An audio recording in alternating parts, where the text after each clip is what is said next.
この話もね危険なんだよ。あんまりこういう話しないの。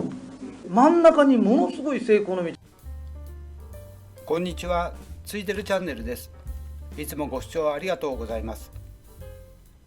今回の斉藤ひとりさんのお話は、金運をアップさせる龍神様の生き方、龍の背中に乗る方法についてのお話です。苦労してはダメだよと斉藤ひとりさんはおっしゃり、最後に金運をアップさせる龍に言われた金運アップの方法をお伝えします。この内容が良ければグッドボタン、チャンネル登録、コメントをお願いします。それではどうぞ。成功法則がついてるって言いなさいよとかっていう話あるじゃない。で、ひとりさんの成功法則は何ですかって言った時、実はですね、ここが境目ですよね。ここ境目にして、こっちかし半分に火炎地獄という地獄があるんです。真っ赤に燃えたという、そういう地獄がある。でこっからこっちはもう凍っちゃってるんですよ。もうみんなこっちは寒くて寒くて凍ってるんですという地獄があるんです。で極という、簡単に言うと対極といって陰と陽が、こっちが陽でこっちが陰ですよって言ったら、陰と陽がこうぶつかり合うところがあるんです。何でもぶつかり合うところですよね。でこのぶつかり合うところが成功の法則なんです。だからこの真ん中はちょうどいい温度なんです。こっちはむちゃくちゃ暑くてこっちからむちゃくちゃ寒いんだけど、ここはちょうどいい温度なんです、真ん中が。でこの前こ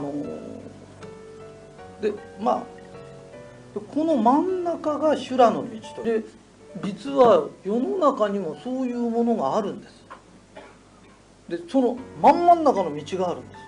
ただこれが曲がりくねってるから、簡単にもうちょっと分かりやすく言うと、安定、こっからこっちは安定を願う人、こっからこっちは冒険を願う人っていうのがいるとすると、冒険と安定の間に一本の成功の道があるんです。だから私がうちの社長たちに無意識にやってるのは、安定しようとする人間に今の安定なんか考えちゃいけないからこっち来なってこっちの道に乗せるんですよ。かといったって冒険ばっかり考えてる人に今冒険なんかしちゃダメだからってこっちにこの道に乗せると時速300キロぐらいでバーッと進むんです。だから歩く歩道みたいなもんだからしゃがんでだって進むんです。でこの道を一本の道を一瞬にして探さなきゃいけない。探すのでそれに乗るので、乗るとしばらく行くと人間って勝手に安定したくなってこの道から降りちゃう人がいる。それから冒険したくなってこっち行ってやけどしちゃう人がいて、だからそれをうまく乗ってればずっとこう行くんです。何でも真ん中があるんです。で真ん中にものすごい成功の道がある。簡単に言うと、うちがこの仕事始めるよって言った時、お医者さんが天下取ってて薬っていうのがあってこっちに漢方があるとすると、両脇の真ん中に何か一本の道があるはずだ。そうするとそれは漢方でもなく西洋医学でもない、何なのかって言ってギリギリの線があるんです。でこのギリギリの線を見つけるとものすごい走る。ただうまく乗れない人は大怪我するんです。で簡単に言うと、これからうちが嬉し泣きを売るよって言って、あれは儲かるんだよっていう、なぜかっていうと、このものはすごいっていうやつと、健康食品なんか効くわけがねっていうやつとかいるんです。それの極じゃなきゃダメなんです。これがみんながこれがいいって言った時、もうその商売終わってるんです。だからビル・ゲイツでも何でも金儲けした時はあんなものは、コンピューターなんか海のもんか山のもんかつかねえっつってた時に一点走った人なんです。だからそれがだんだん安定路線になっていくとこっちに偏っていくとダメなの。そうするといかにしてここの線に戻すか、そのジェット気流に乗せるかっていう、常にこのジェット気流がこう動き回る。でこの修羅の道がこう動くんだよね。それを見抜いててそれへこう乗せるっていうのがひとりさんの仕事なんだっていうふうに思う。だから何でも極がある。だからよくなんつうの、右翼と左翼があれば、右翼に傾いても左翼に傾いてもあまり平和はないんです。一番真ん中がいいんだ。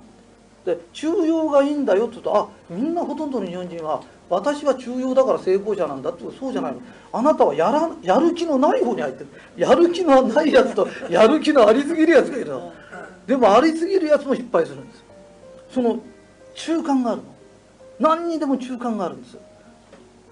で商売もそうなの、心の問題もそうなの。だから心の問題も安定を得たかったら、そのなんつうの、成功の道みたいのがある。でそれにちょいと乗ればいいだけなの。でこれをなんで今まで話さなかったんですかっていうと、うまく説明ができないんです。だから今喋っててもおそらく分かんないだろうなと思って。でもお父さんそれやってくれてたよ。だからそれを私はやるの。だけどどうやってその上昇気流で成功の道を見つけるんですかって言った時、俺には手に取るように分かる。だけどみんなにこうすれば分かるんだよっていうのは分からないということを言いたい。それで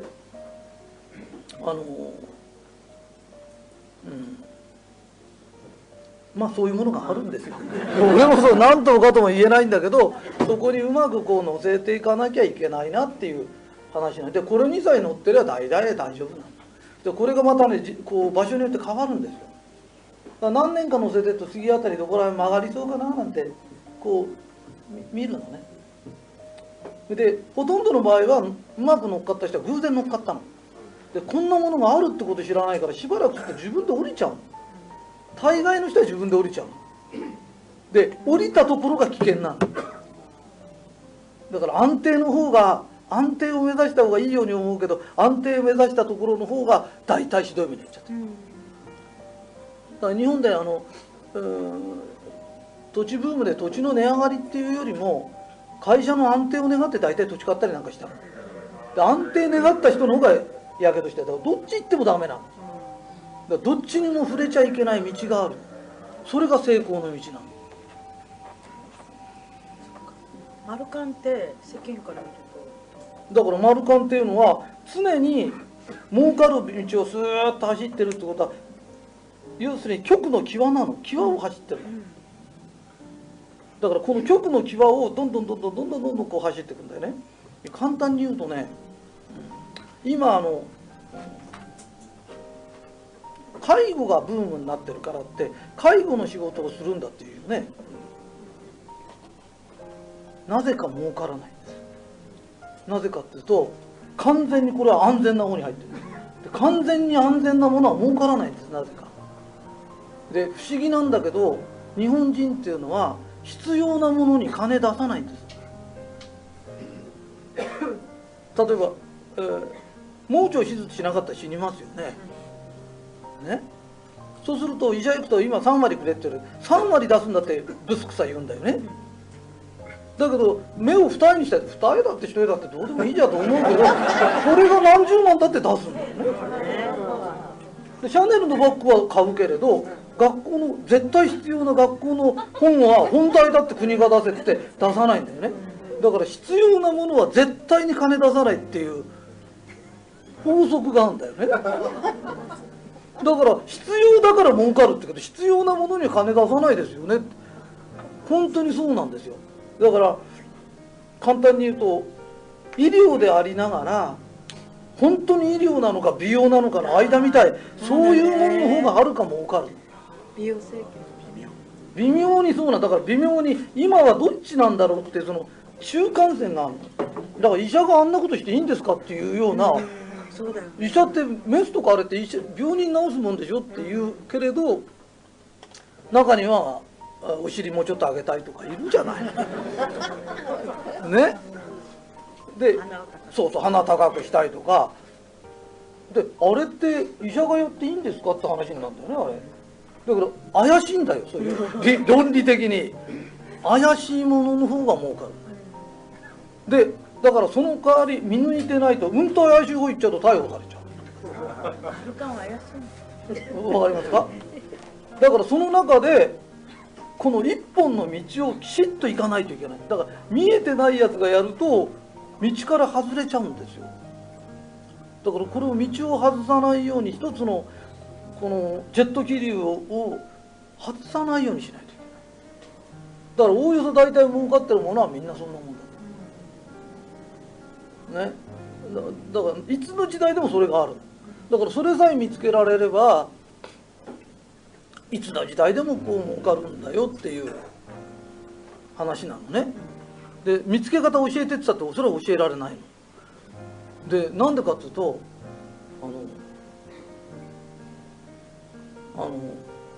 よくね、今度カンちゃんが本出して大社長がいろんなことしてよくいろんなこと当てるから、どうやって当てるんですかって言うと、自分でも分かんない、なぜか分かる。でなぜなんですかって言うとそれは分からないで前もね、もうちょっと出すと山一証券潰れるよって言った時、しばらくしたら潰れたんだよね。次は工銀が潰れるよって言ったら潰れるんだよね。でなんでそんなこと分かるんですかって言うと、分かるんだ。分かっちゃうんだけど、分かるけれどなんでかは分からない。でもなぜかそうなので、なんでなんですかって言うと、自分がアメリカ人になった時、日本の象徴ったら富士山なの、で富士山といえば山一って決まってんの。だから日本の象徴をどっかを叩く、全部叩いてたら大変だから象徴ずつ叩いてから。本当は日銀潰したいの。でも日銀は国家がやってるから潰れない。そしたら民間のね、日銀って言われてる工銀潰すしかないんだよ。でどこの不正も全部持ってるのアメリカは。だからその不正を出せばいいんだ。出したとこが潰れちゃうんだ。だからアメリカがもう握ってんのと同じなの。そしたらアメリカ人が何やるかだけ考えればすぐ分かる。さしてそんなに難しいことではないの。ね。で、世界はね、いろんなこと考えてる。いろんな人がいる。だから世界は面白いの。ソ連がまだ元気だった頃ね、ソ連のことやっつけちゃおうってアメリカは思った。ね、でどうやってやっつけようかってずっと考えて、もう戦争できないの。相手も原爆持ってる、こっちも持ってる。そしたら民主主義っていうのは経済に強い、で共産主義は戦争に強い。ってことはどういうことですかと、戦争しなかったら共産主義は絶対に勝てないっていう。だってあの国攻めるったら攻めるんだもん、共産主義で。こっちは与党だとかいろんな人と話し合わなきゃ日本で派兵するだけだってこんなに日本って揉めてんだよ。これ民主主義だから。これ日本にもし金正恩さんがいたら行けって言ったら行くんだよ。いや事実上そうなんだよね。俺いいとか悪いとか言ってんじゃないの。ただそうだよねっつってんだよね。そうするとアメリカっていう国は何考えたかっていうと、限りなく経済戦争する。経済戦争じゃなくて新精神作るの、武器の。どんどん作ると向こうも作んなきゃなんない。どんどん作ってるとどっちかが金のない方が手を挙げちゃう。わかりますね。それでね、最後にね、大嘘かましたのアメリカが。それがまず1個やったのはね、スター・ウォーズ計画っていうのをバーってやって、今スペースシャトルあるんでしょ。スペースシャトルでソ連の人工衛星を1個取っちゃった。で一周ぐーっと回って元のところに返したの。それやった時何したかっていうと、ソ連の潜水艦が全部浮き上がっちゃった。だって電波で動いてるものがあれがなかったらぶつかっちゃうんですよ。ってことはソ連っていうのは潜水艦がものすごく優秀なんだよね。ところがナビで動いてるから、ナビがないとミサイル発射とかできないんですよ。で動けないので、昔の潜水艦と違うから潜りっぱなしだからね。だからあれを取っちゃうことができるんですよ。だからあれをこうやって取られちゃうと浮き上がっちゃう、ね、でそれ1個取っちゃったの。ソ連のはびっくりしたの。でその次にね、ポーカーの国だからハッタリかますんですよアメリカって。そのねハッタリがね、スター・ウォーズ計画ってこのね、大気圏にミサイルを上げてそれがアメリカへ飛んでくる。上げると同時にソ連の上でみんな撃ち落とせるって言い始めた。レーザー光線を当てて落っことせるってことになると、ソ連で上げた原爆が全部ソ連のうちに落っこちるんですよ。でアメリカはそんだけの能力を持ってるって言い張っちゃったの。そしたらそれをやるのには膨大なお金がかかるから、ソ連の方は参ったして手を挙げちゃったの。でやってみたら何もなかったの。映画ではできてたの。はったりかまされて。でね、世界ってね、いろんなことしてる。でその時にアメリカは戦争を一生懸命要するにソ連との冷戦を一生懸命やるけれど、日本っていう国はその間経済のことをやってくれっつって二人三脚でやってたの。だからアメリカはソ連に対する戦争をやってた。で自由経済の牽引役が日本だった。その代わり日本にはアメリカの特許からなんか全部タダで使わせてくれてた。だから日本はものすごい高度、要するに高成長で発展できた。ところがソ連が手を挙げちゃった時、もう今度はアメリカが豊かになるもんだから、もう日本が今度特許勝手に使うと訴えられたりなんかするようになってきた。だから正直言って日本がこんだけ高度成長ができたのは何のおかげですかって言った時、アメリカがソ連と戦争してたからできたことですよ。でこれがそうじゃなくなったらもう人の特許を使ったりすると訴えられるようになっちゃった。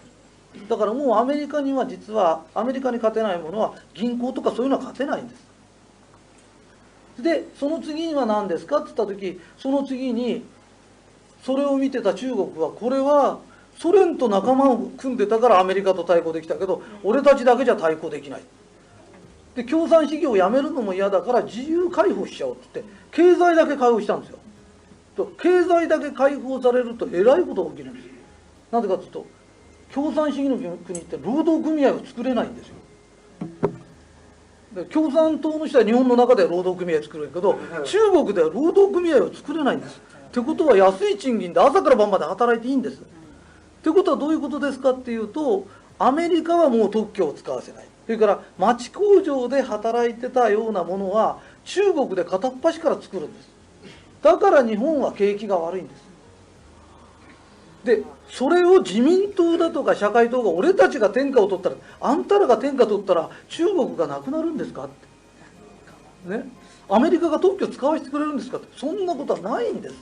だからどっちが取ってもどうにもならないんです。だから構造的にこの問題はどうにもならない問題なの。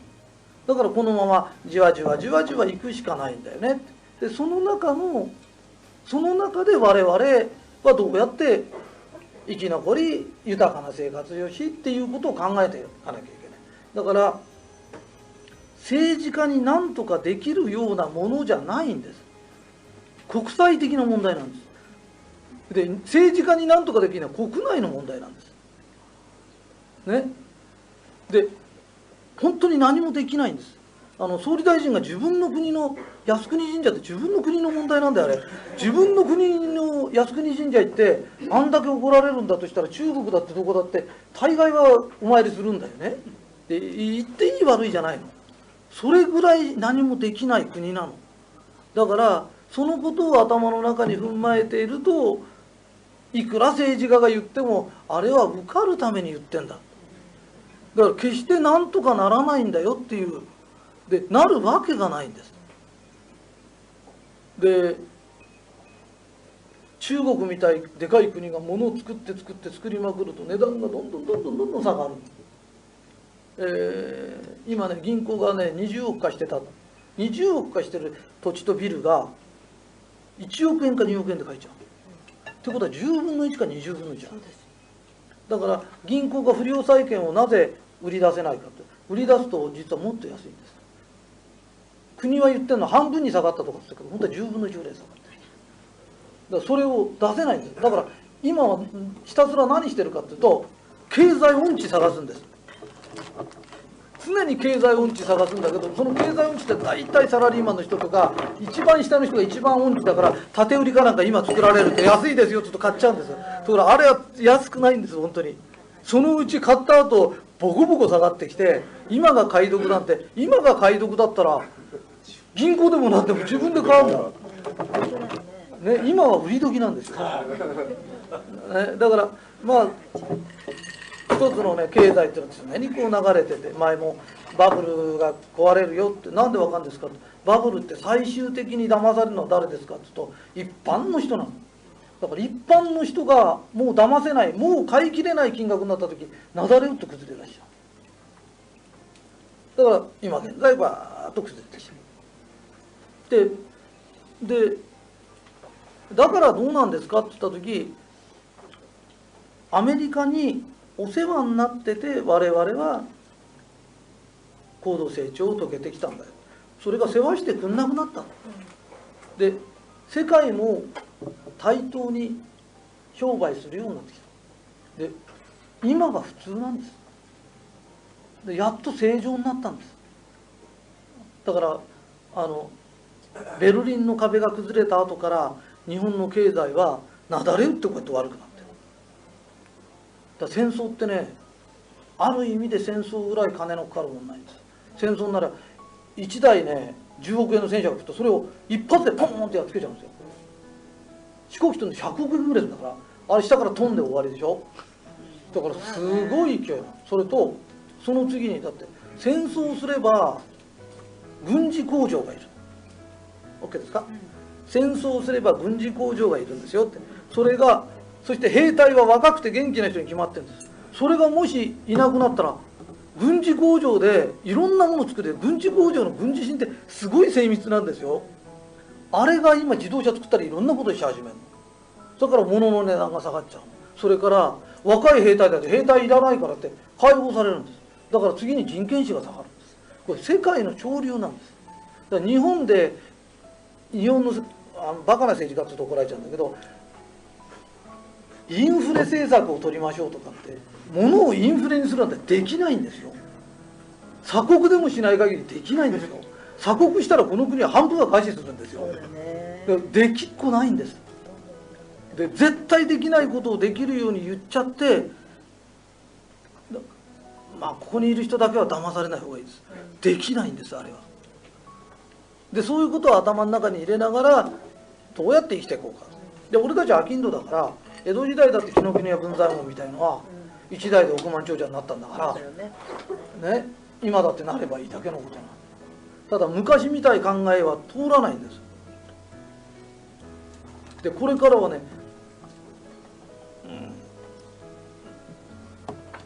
やっちゃうね今日ね。ここまで来ちゃったんですか。企業に来て企てるって字書いてくるよ。あ、それ出ないかも。この話もね危険なんだよ。簡単に言うとね、誤解されやすい言葉なんだけど、誤解承知で言うよ。送り仮名。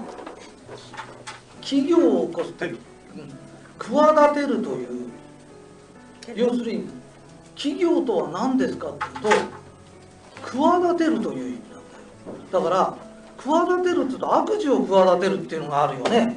これ分かりやすいよね、はい、それと同じように儲かる店を企てるっていうことは計画を練ってなきゃいけないんだよ。ただ始めちゃう人がいるんだよね。だからどうしたらここにお客が来て、何を売ったら儲かって、どうしたら次に来てくれますかって、あなたたち企ててますかと、何にも企ててないんだよ。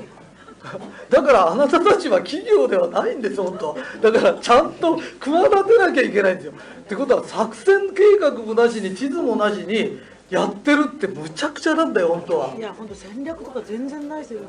だって戦略っていうのが目標がないとね。目標がないっていう。だけどまあ目標っていうのはアメリカ行きたいっていうのは、アメリカ行きたいはいいけど海図見るとかあるでしょ。なんで行きたいのかっていう。それと同じようにお客さんが来てくれる、どうしたら来てくれる、来た人間がどうやったら喜んでくれて、どうしたら人を紹介してくれるかってちゃんと計画を企ててますかって言うと企ててないんですよ。で泥棒だとか盗人だとか詐欺師だって企てるのに、なんで善人が企てないんだって、いいことする方が企てないのがおかしいんだよ。そうだよ、だってね。どの時間に入ろうかとかね。でね、俺ね子供の時にね、日本人って車乗ってなかったの。要するに車ってめったなかったので、うちは親が仕事やなんかしてて、それでも車なんかなかったの。昔は車持ってるって言うとね、ヘリコプター持ってるぐらいびっくりしたんだから自家用車があるってだけで、そういう時代だったの。その時にヤクザだけは外車に乗ってたんだよ。その時悪人が外車に乗ってて、真面目なやつがなぜ電車に乗ってなきゃいけないのか。俺子供の時に一番最初に思ったのそれなの。それでずーっと見てると、悪いやつは企ててんだよ。策略があるね。ね、善人は善人ならもうそれでいいんだと思ってんだよ。だから善人なら善を全うする方法とか、お客が来る方法をきちっと企てなかったら企業という字にならないんだよ。ちゃんと企てて行うから企業なんだよって、ね、だからきちっとあなたたち企ててますか、それから勉強してますかって、俺たちプロなんだから、プロってプロの商人ってプロって何ですかって、プロって自分で目標を持てる人なの。人に目標を決めてもらえるプロっていないの。ゴルフのプロでも自分はどこどこのトーナメントで何位まで入るんだとか、もう自分で目標決めるでしょ。それから言われなくたって練習するでしょって。それからクラブでも何でも自分の金で買うよね。自分のことに自分で投資できる人っていう、簡単に言うとそれだけなんだよねって。それでもってちゃんと企てればいいので、いくらでも俺計画には乗るけれど、その計画をするということを知らないんだよね。企てちゃいけないと思ってんだよ。だけど悪いことは企てちゃいけないんだよ。でもいいことは企てなきゃダメなんだっていうことなの。だからちゃんと自分はどうしてどうなるんだっていうことを企てればいい。俺なんか企てたの。だからまずね、金持ちにはなりたいんだけど有名にはなりたくないんだ。それから会社作りたいけど会社には行きたくないんだとか。だからそしたらどうしたらいいだろうっていろいろ考えたんだよ。偶然になったんじゃないんだよ。世の中ね、偶然になんかなるの悪いことだけ。待ってて向こうから来るのはね、税務署だろうがなんだろうが、ともかくね、自分にとって不都合なこといくらでも来るよ。でも自分にとって都合のいいことっていうのはちゃんと計画してどうしたらいいんだろう。で、計画すれば不可能なようなことでも可能になるの。だからちゃんと計画すれば不可能なようなことでも必ずなんとかなる。本当なんですよ。それでなんつうの、奥さん5人持ちたいとかってのはそれはできないんですよ。いくら企てたって日本の法律は。だから法律ないの話だよ。法律ないの話をして法律を触れないでだよ。ね、いくら変人だって幅があるからね。いくら俺が変な人って本当変だと精神病院行っちゃったからね。でもうこっちから無理だと刑務所入っちゃったから、ここの刑務所にも行かない、精神病院にも行かない範囲だよ。この中でこのジェット気流がこの中、もう刑務所入っちゃったらもうそれ終わりだから、ジェット気流もクソもないからね。そういうことしないので、真ん中でちゃんと企てるの。そうすると面白いんだよ。面白いんだけど、本当にね。で、なんでこんなに面白いかっていうと、ほとんどの人は企ててないの。企てたやつの勝ちなの。ちゃんと計画出て何しようってやってみるとバッカバカそれだけでうまくいっちゃう。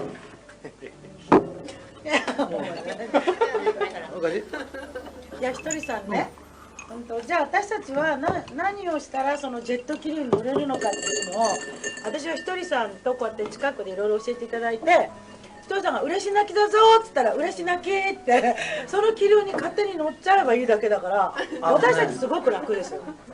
うちのね、このジェット気流、要するに成功に走ってるこの道を黄金の鎖、俺はその黄金の鎖をいつも掴んでて離さないの。だから風道屋なんかともかく俺を離すな、もう離れるけど俺を捕まえてりゃいいんだって。で、これからどういう時代が来るかって、これから時代が変わるの。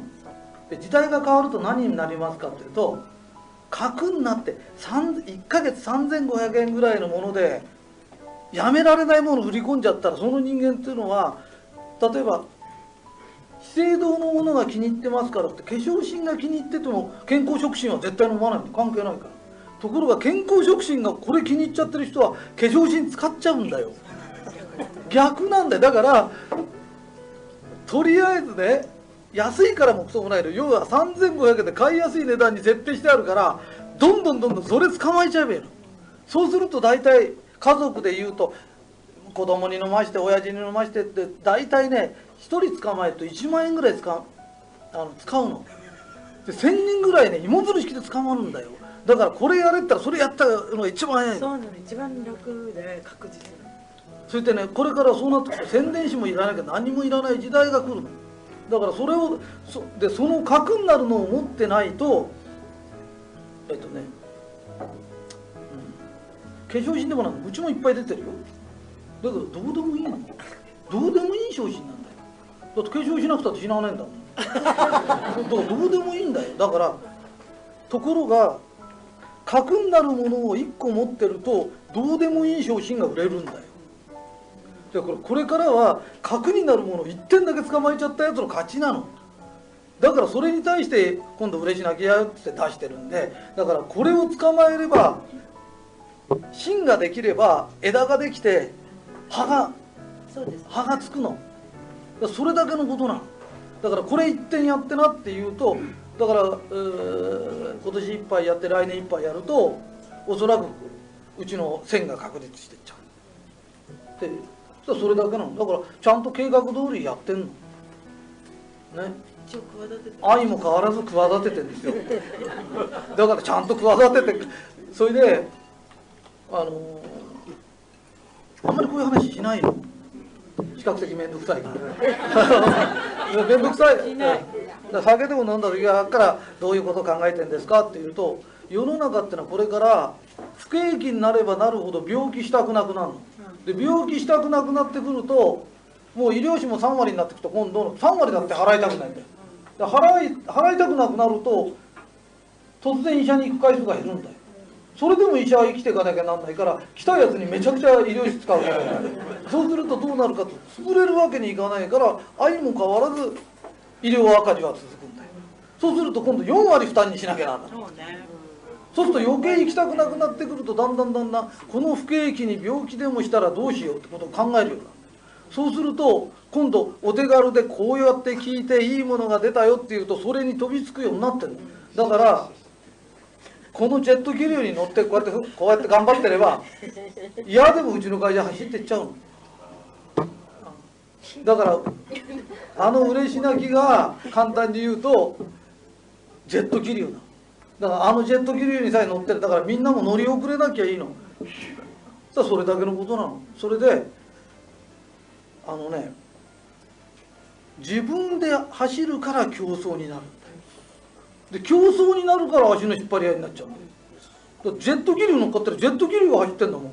足の引っ張り合いもクソもないの。ここに乗っかった人はずっと走ってくるの。すごい楽だよ。そういうものなの。ね。だからシューッとこうやって走ってる。ね。だから恵美子さんの俺がこの仕事始めてわずか何年間でずっとなんで日本一になっちゃって10年も日本一なんですかずっとこのジェット気流から降りないの。だって乗っかってりゃいいの。だからそれを努力でやってる人はなんでなんだろうと思う。なんで俺なんか会社毎日行ってんの赤字なのに斉藤さんはなんで毎日ドライブしてんだろう不思議だよね。不思議だよねって。私は知ってる。ね、で大概は会うとね俺はね冗談言うか女の話するかしないの。で仕事の話とかめったにしないの。今日すごい真面目ですよ。で今日は真面目ですよ。すごい久しぶりです。こういう真面目な話するな。お酒が良かったのかな。ね。それでね、どうせついてくんだったらね、嬉し泣き売りな。本当に嘘じゃないから。本当に信じちゃった方が楽っていうのがマルカンの世界で、ひとりさんは全部知ってるから。それでね、今ね、嬉し泣きが1本走らせるとすると、ビューッと走ると、あとはね、ピラミッドみたくしてこうね、裾野が広がるの。だから今から嬉し泣きが売れたら次に続いて売れるものっていうのをどんどん開発してるから今、今日ね作ってきたニキビ用のとかね、こういうのあるね。それからこれは膝とか腰に塗っちゃうとそう痛みが取れちゃう。だから嬉し泣き飲みながらこれやりなとか、ピーリングジェルだとかこういうのがあるでしょ。そうするとこういうのどんどん出していくから、だから嬉し泣きだけ走らせてっちゃえば後から絶対あれいいわねって言った人、あれを作った会社はこんなすごいのもあるのってみんな喜んで買ってくれるから。でその流れがあるの。それでね、人間難しいことしちゃいけないの。それで今日どんどんいっちゃってるじゃあ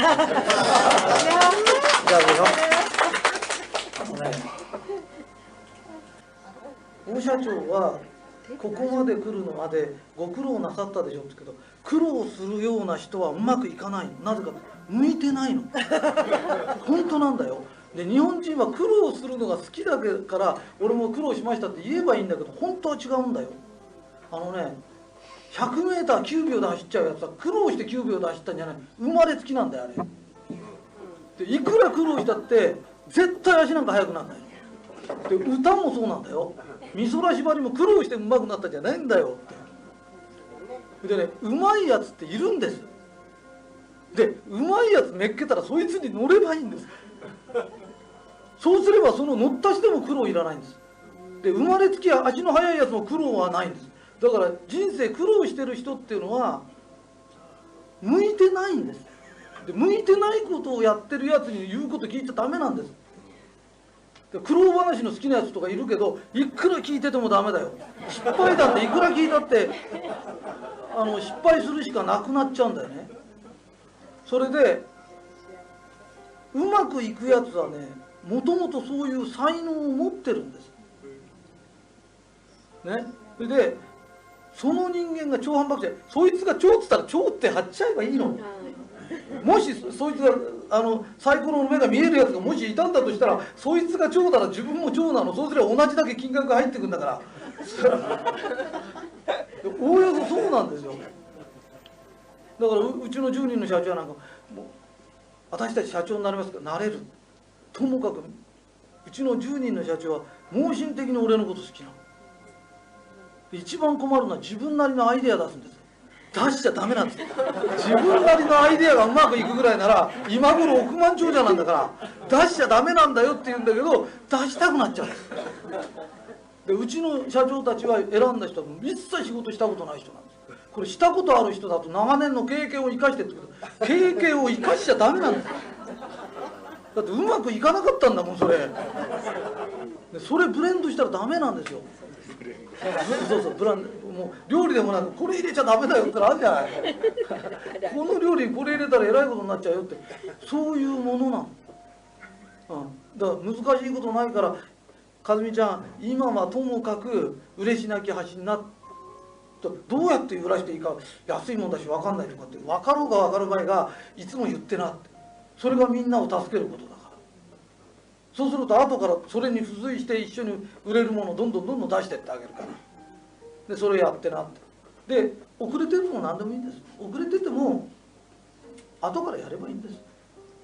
必ずこうピラミッドみたいになって先頭走る人って2番3番4番とかずっと続くからね。だから和美ちゃんが嬉し泣きからそれてた場合かわいそうだけど、この人全員それちゃう。だってしょうがないよね。だから俺は和美ちゃん絶対嬉しいの、しつこいからね。だってこんだけの人が方向違いのとこ行っちゃったらまずいじゃない、ね、だから何回も言うで、説明が大変かもわかんないけど、だから今日はこうやって偶然ね来れてこういう話して、あ、それで騒いでんのかっていうのがだんだん分かってくると思うね。だけどあんな劇的に聞くもんってないんです。あれはすごいんです。すごい。だからね、ああいうものがあってどんどん攻めていけば不況もクソも関係ないんです。10年前に不況になった時にね、1200兆円かな預貯金があったのが今1400兆円になっちゃった。200兆円貯金が増えちゃった。だから本来は金なんかいくらでもあるんです。200兆円のうち100兆円ぐらいもらっちゃえばハッピーじゃないですかね。だからみんなでね、お金は湯水のごとくあるんです。それを交換したくなるようなもんがないんです。だからこれと交換しましょうよって言ったら、そうですかって交換できるものがあればお金もあるんです。で金持ってるやつほど命は欲しいんです。だから絶対に出すんです。だからこれいい話でしょ、ね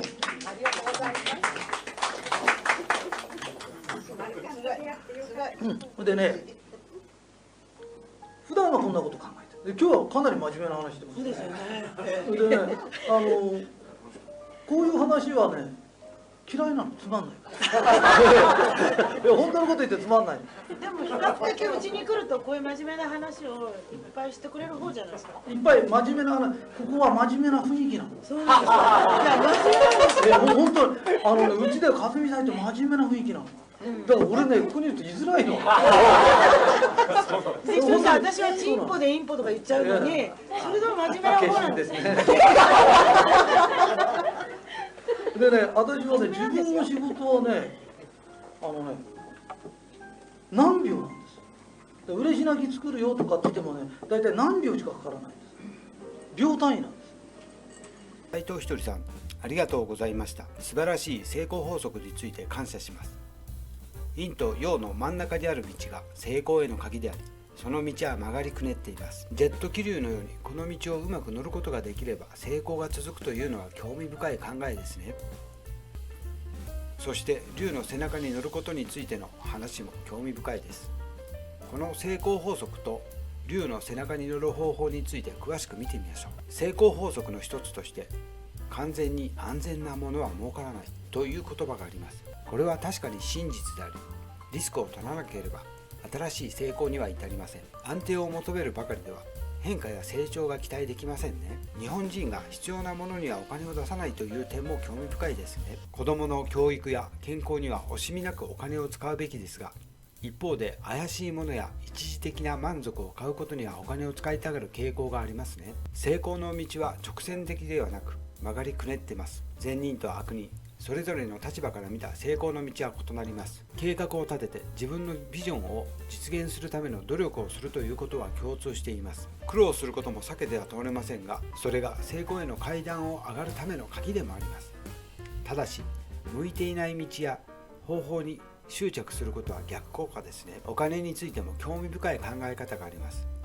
お金は無限に流れており、その流れを自分の方向に変えることができるというのは力強い言葉です。お金を引き寄せるためには環境や自分自身の清潔さを保つことが大切です。清潔な環境は気の流れを良くし、金運を呼び込む助けになります。特に玄関や水回りは清潔に保つことで金運を招く効果がありますね。斉藤ひとりさんの教えには深い洞察力があります。成功への道は一つでなく、自分自身のビジョンや価値観に基づいて曲がりくねっています。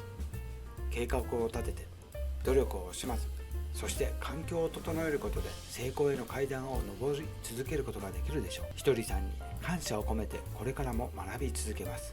ありがとうございました。感謝してます。